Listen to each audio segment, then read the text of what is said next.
y'all, welcome back to my channel. If you're new here, I'm so glad you decided to join me.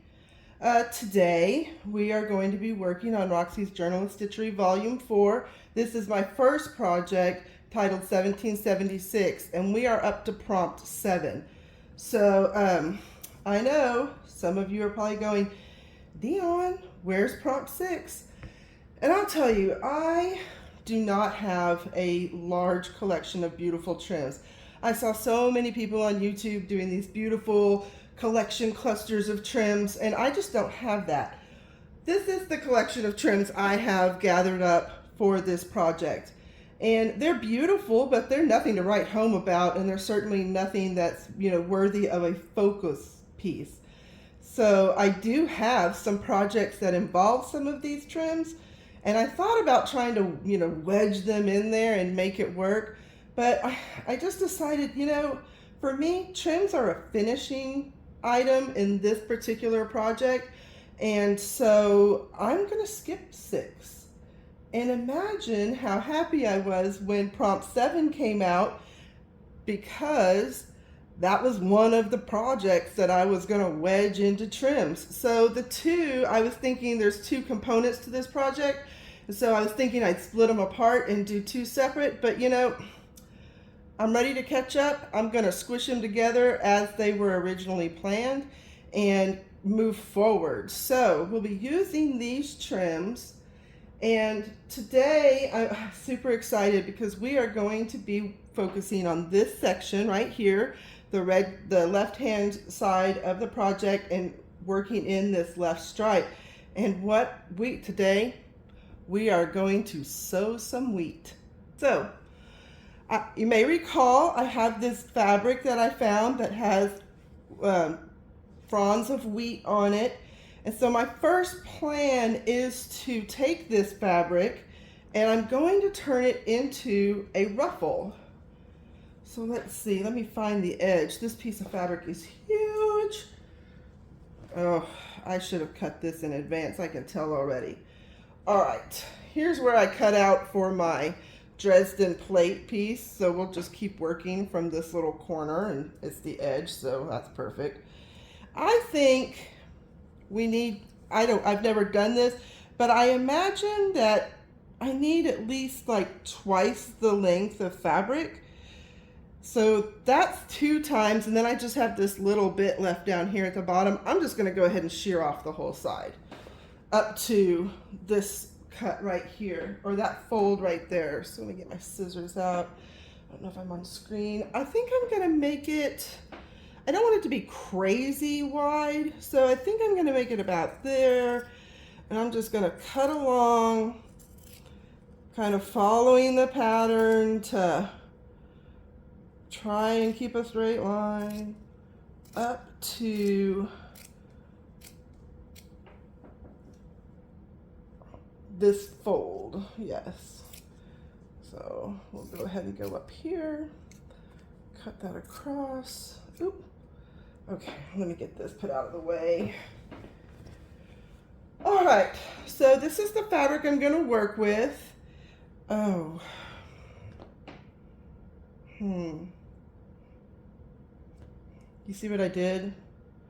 My wheat is all going this direction, but if I make it a ruffle, now they're going in the wrong direction, and that's not what I want. Dang it. All right, scrap it. Let's find the other direction. All right, let's not make that mistake again. So that means that we're gonna go up this side here. All right, let's measure again. Oh my goodness.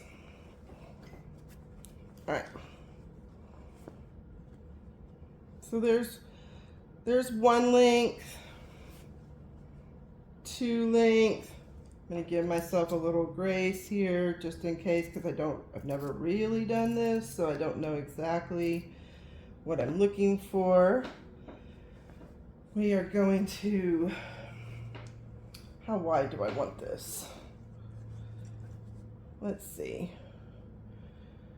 I'm gonna take off the selvage, so let's cut just outside this line. cut off the selvage. Yeah, right here.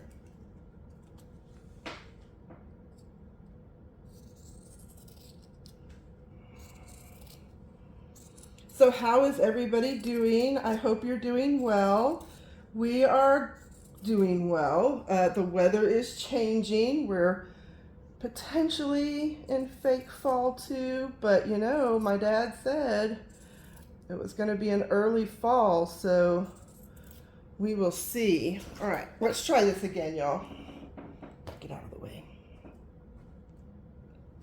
Let me cut off this selvage here. But yeah, so the weather is changing, and that means that once again, I am under pressure to get my greenhouse straightened out and ready to receive plants. Every year I do this. I mean, last year, y'all, I didn't even put plants in the greenhouse. I just brought them inside and hope for the best. All right, that's kind of raggedy, but I'm okay with it.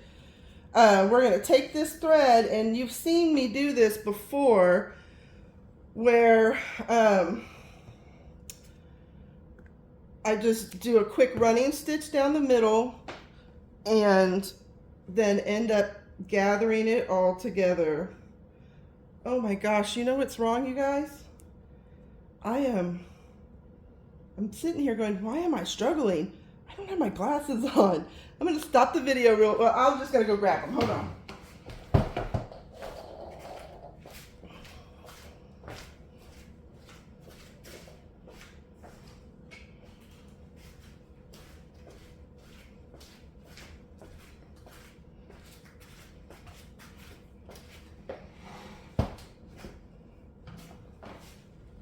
It's pretty funny, huh?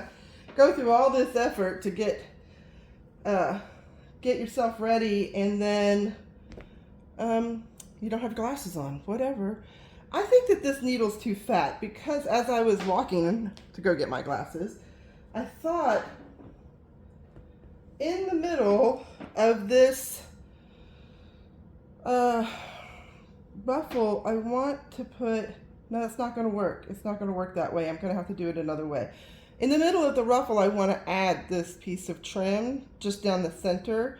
And I was thinking I could do them at the, do the stitches at the same time, but this isn't the same length. This is about the right length for what my ruffle will be, but I've got a lot of ruffle before I get to that. So that's not going to work. That's fine.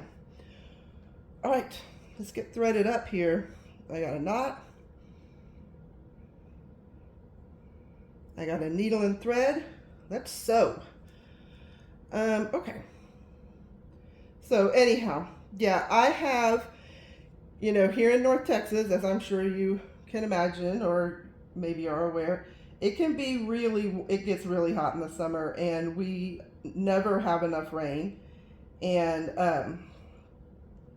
I have had, I should say, that's a little foresight into where this is going, I suppose.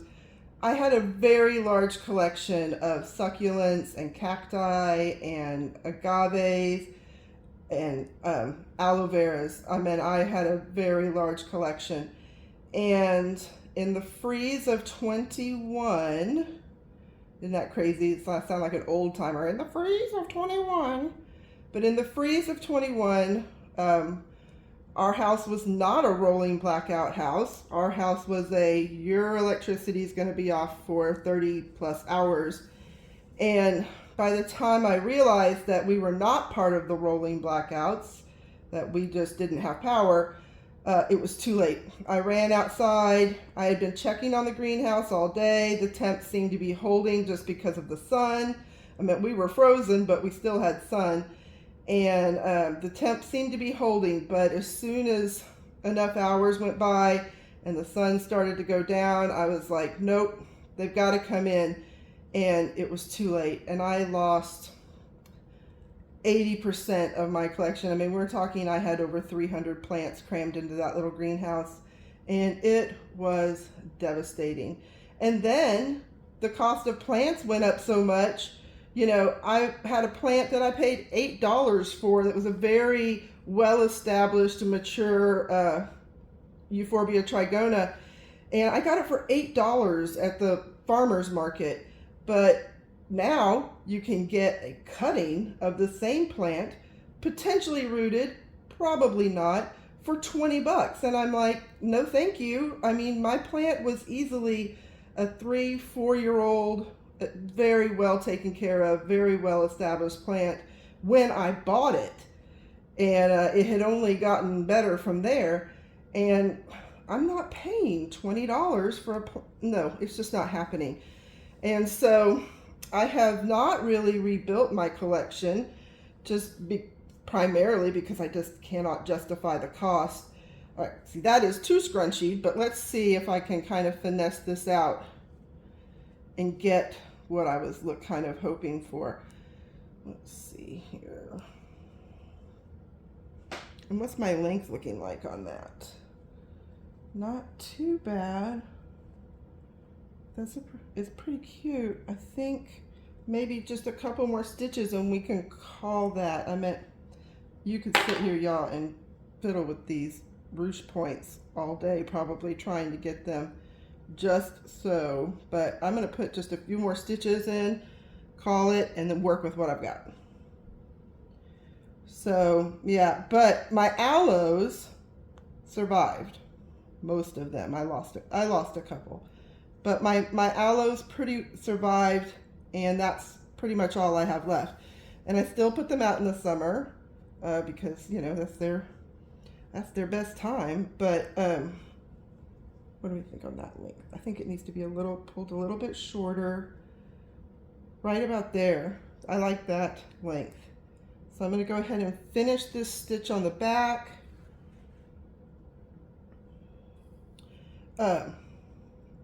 But last year I just brought the aloes inside and said, good luck, buddies. And then they made it.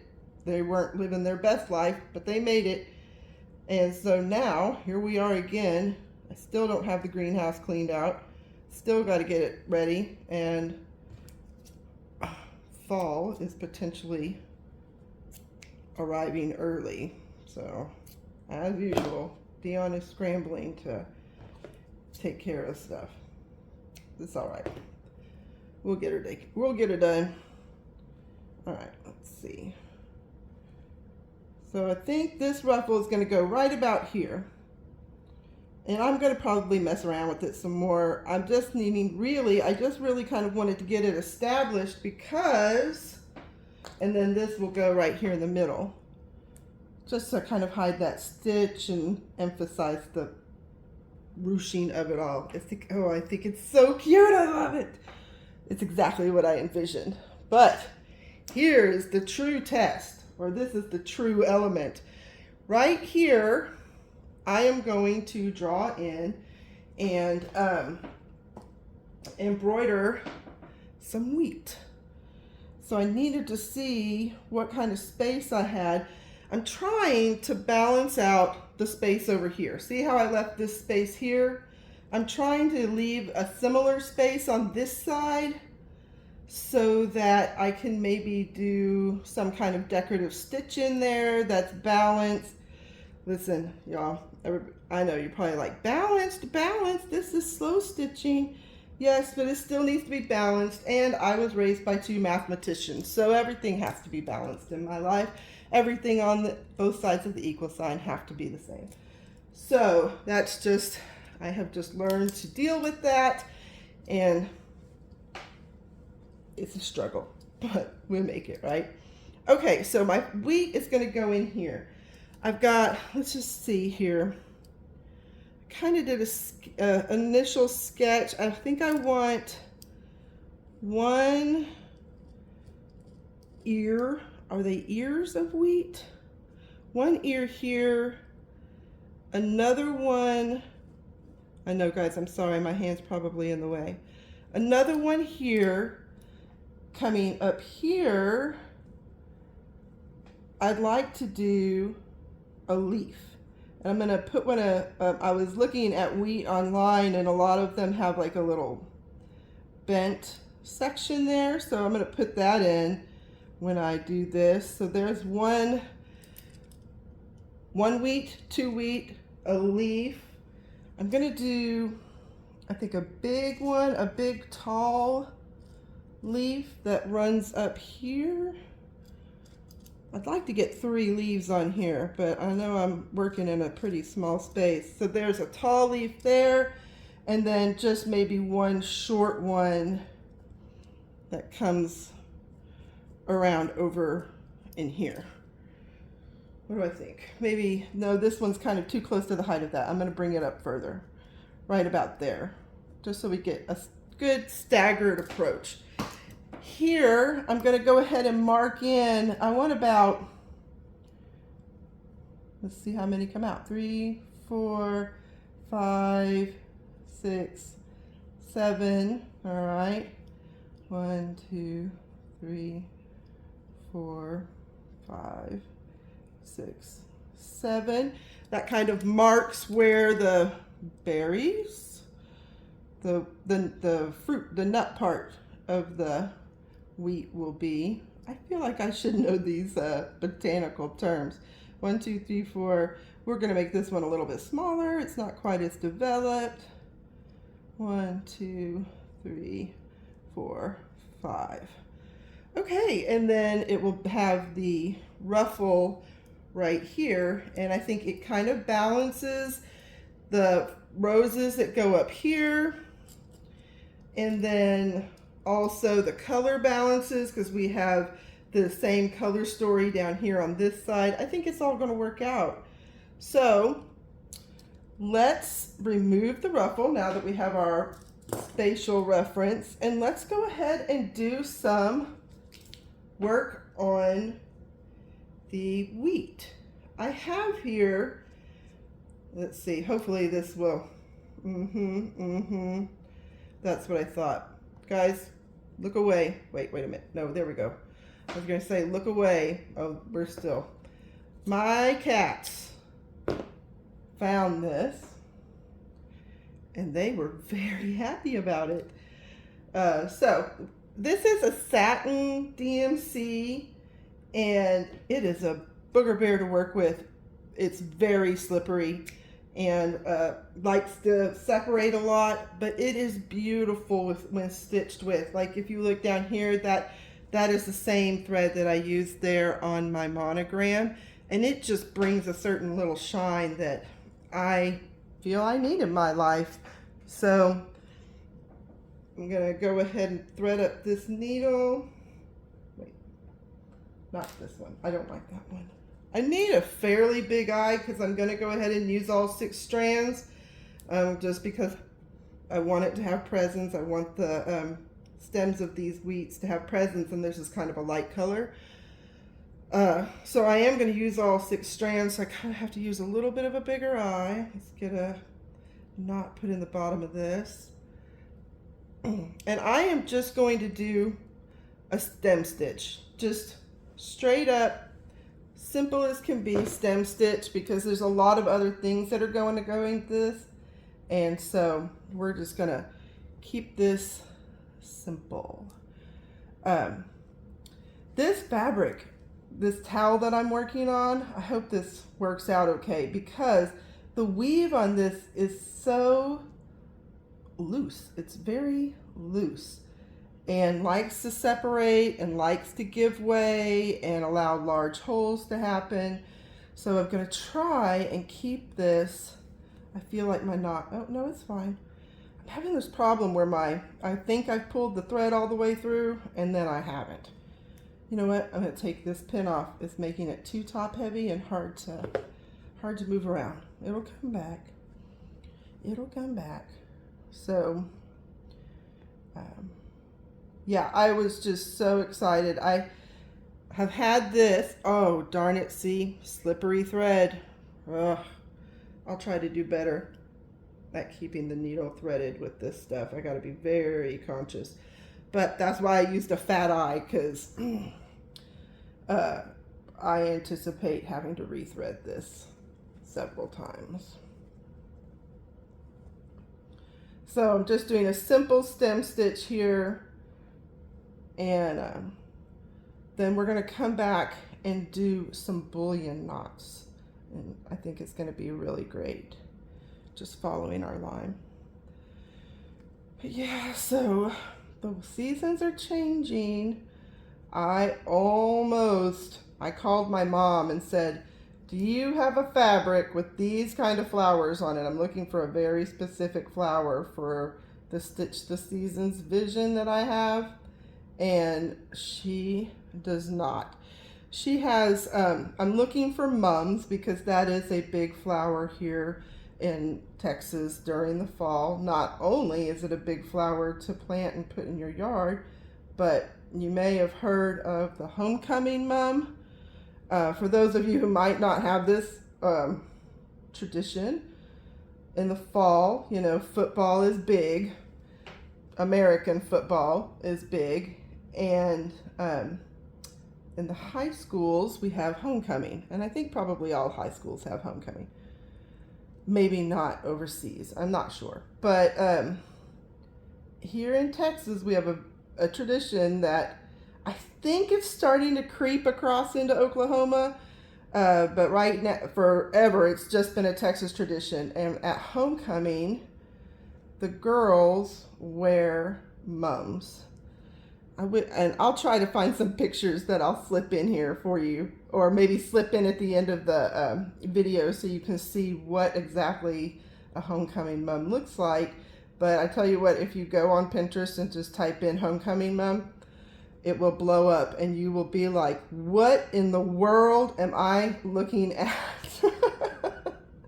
But they, back when I was in school, they were, you know, I mean, they were beautiful, and we thought they were huge. When you got your mum, and what they do is the girls wear them to school on Friday before their school's homecoming game, because they'll have the homecoming dance and the game that weekend.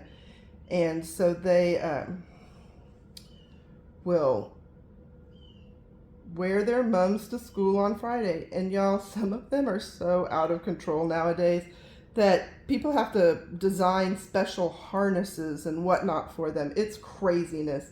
But I had the pleasure of making several mums over my kids' high school years for their dates or for them or for friends and things like that. And it is just, you know, it's kind of like slow stitching, because you collage a bunch of stuff together, and in the end you have this amazing detailed project that the more you dig, the more you find, and the more fascinating it is. Oh, my needle. The weave is so loose that my needle just fell right back out the hole.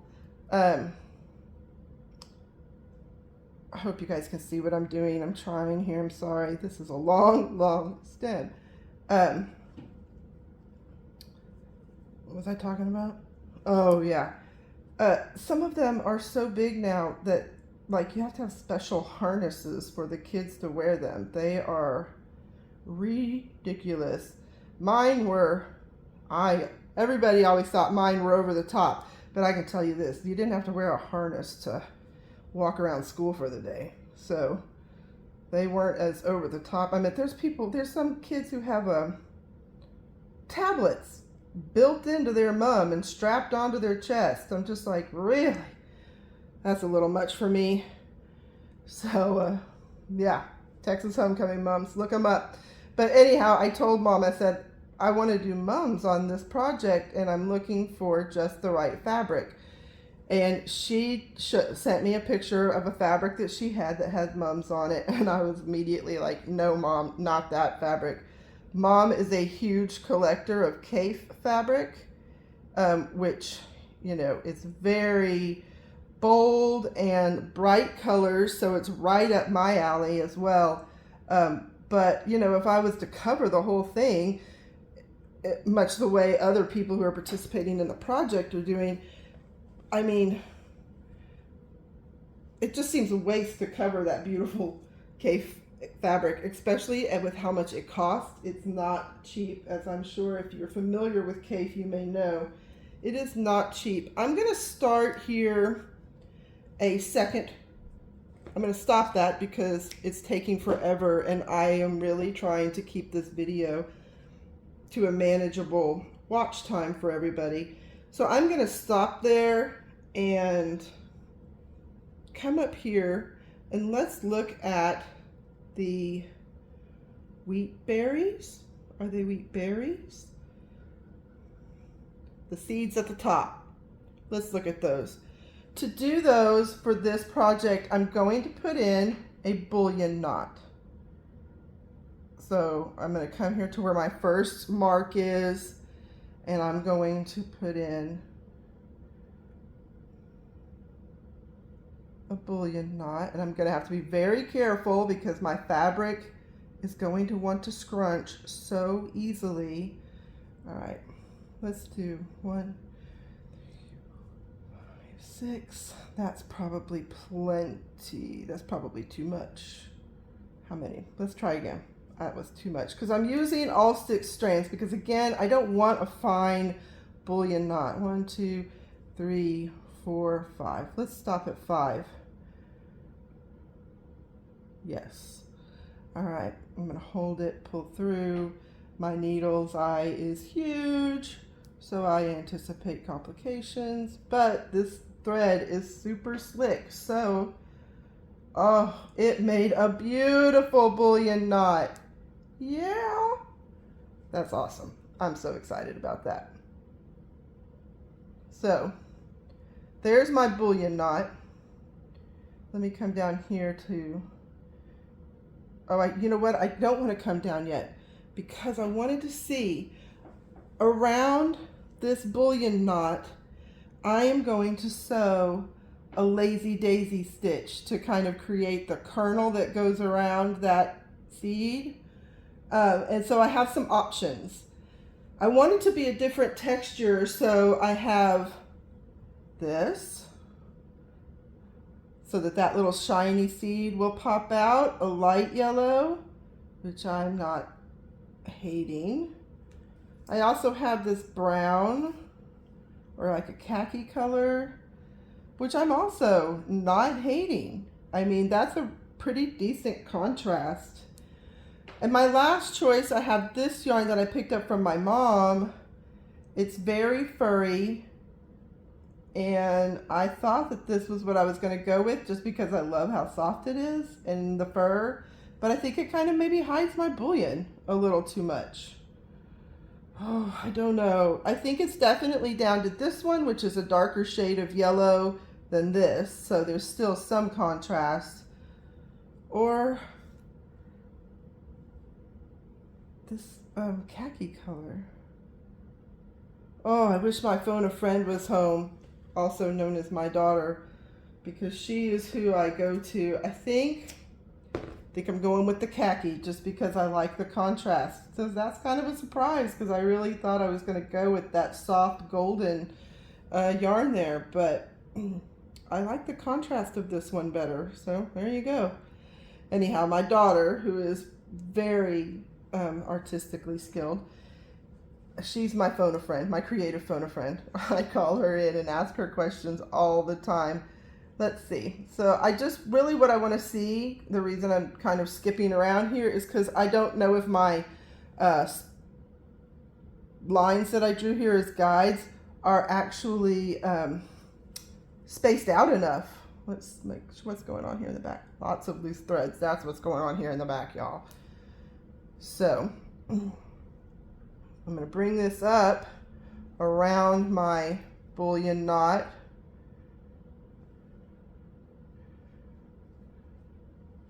And just do a lazy daisy stitch and tack that down. One of my, I hate that. I leave the tails too long on when I tie off. And then, you know, let's discuss all of this mess that's going on back here. But I just really feel like it's necessary to make sure that I know what I'm doing here. And then I'm going to anchor this down. I almost feel like this yarn might even be too thick still. I mean, let me see. Let me hold it up.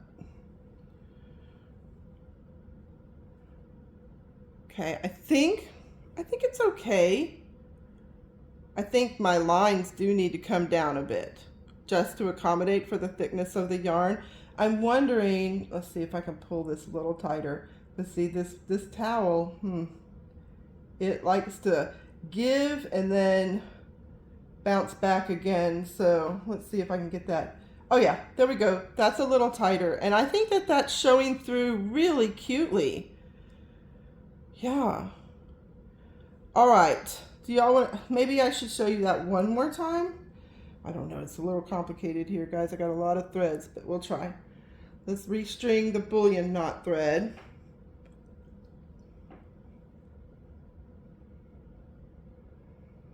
There we go. I'm going to go ahead and just work on this side just because, again, I want to see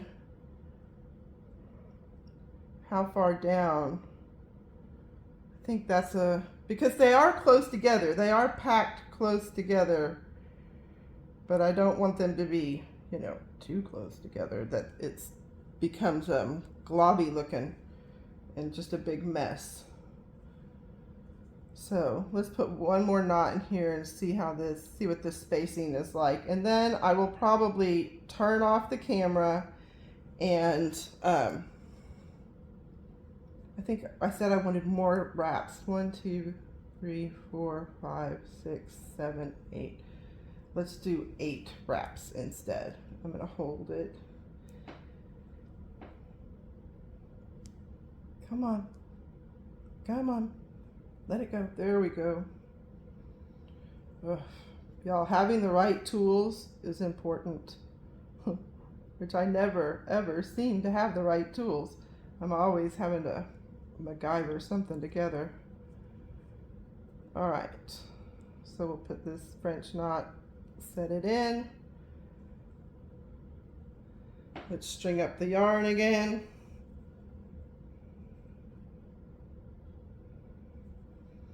Hallelujah for big eye needles so that you don't have to sit here and watch me string this over and over and over in a excruciating 20 tries, because that's usually what it takes me. See, now I think my bullion knot might be, no, it's just that the string is so slick it's letting it go. Okay, that's fine. I can tighten that up as I go. So come up here to the tip of my bullion knot. Make sure my thread's wrapped around. And let's see how thick that fills in. Oh, see? There, I gotta make sure that my my fabric stays stretched out really well. Let's finish that and then see how we. All right.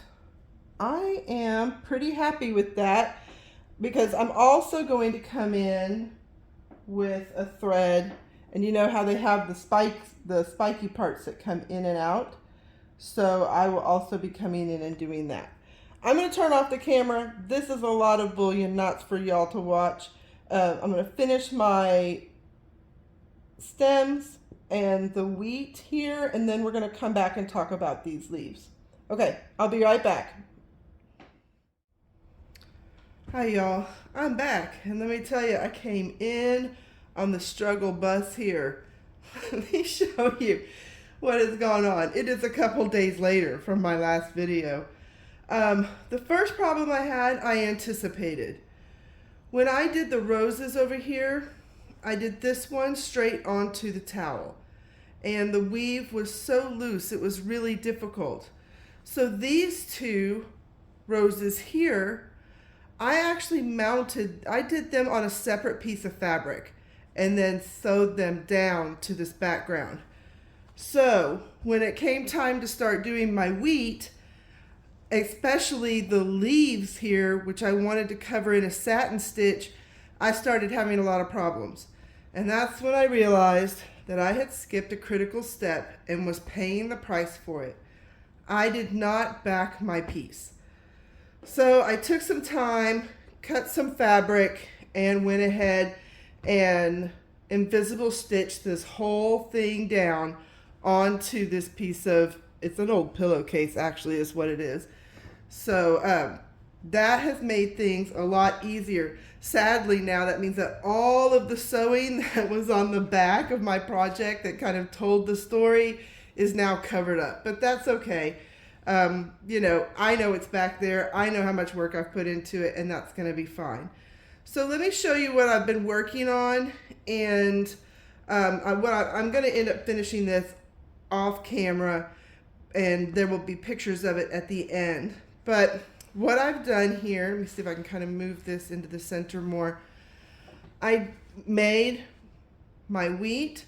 I sewed in my whiskers here. I made a little knot and left some fluffies here at the top just to give it a little more dimension. Let's talk about the leaves. Because the satin stitch for the leaves was being so difficult, I realized that I needed to provide some more foundation. So I cut out some felt, and I was trying to like go at an angle, but my stitches kept ending up straightening up again. So what I've kind of done, let me see if I can show this to you. I've done a bunch of stitches, kind of not real close together, but not real far apart either, just kind of spaced out at the angle I want, and I'm hoping that when I go in there and fill that in, that will help me keep my stitches at that angle better. Over here on this leaf where it bent down, I changed directions, and I think that looks pretty good. Here in the background, I'm doing some little wheats. You know how you always find those other grassy things around wheat? So here are some other little bits of decorative grass, and then just some plain grasses that are going to go in the background. I went ahead and got my ruffle sewn down with the accent ribbon there in the middle to hide the stitches there, and I'm really pleased with that.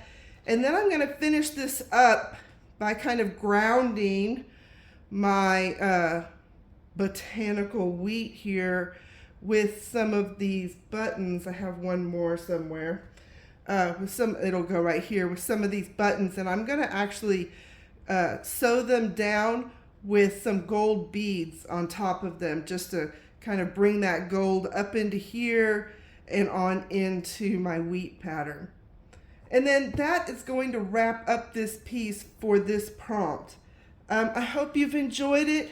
Our next video, you know, I had hoped to split these videos up into two, but that hasn't worked this time. Maybe next time. But my next video will be prompt 7, botanicals, for project number 2, which is untitled. If you've liked what you see, I hope you will hit subscribe and hit that bell notification so that when my next video does come out, because I'm not on a regular schedule yet, when my next video does come out, you'll be notified. No pressure, but you know, every little bit helps. So thanks so much for joining me this time. I hope you come back for my next video. Bye guys.